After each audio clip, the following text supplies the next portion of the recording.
उजाला music present Raghopur सखा। शारदा मैया हमारा बेरा अइबर पार करुने, पार करुने।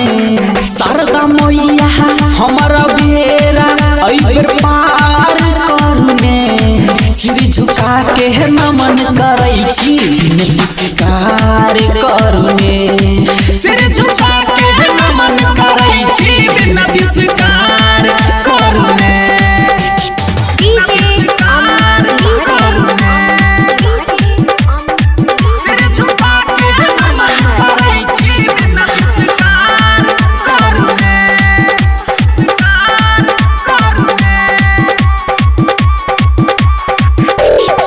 हम यही बकलोल गे मैया देखना हमारा हदीस गे।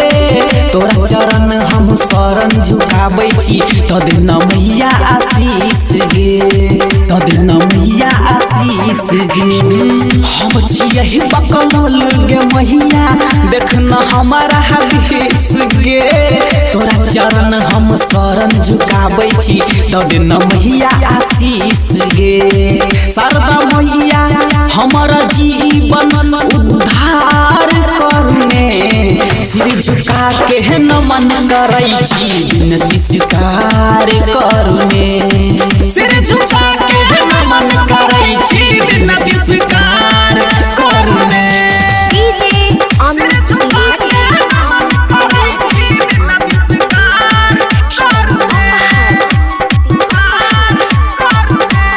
रिकॉर्डिंग भाई उजाला म्यूजिक प्रेजेंट। हमारा छै विश्वास गे मैया तू छे हमारा आस गे।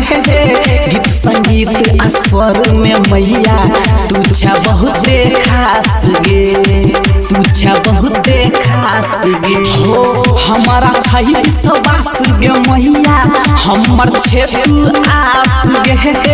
गीत संगीत अस्वर में तू छे बहुते मैया खास गे।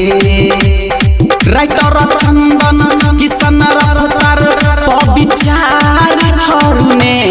सिर झुका के नमन करै छी विनती स्वीकार करुने। सिर झुका के नमन करै छी विनती स्वीकार करुने। सिर झुका के नमन करै छी विनती स्वीकार करुने।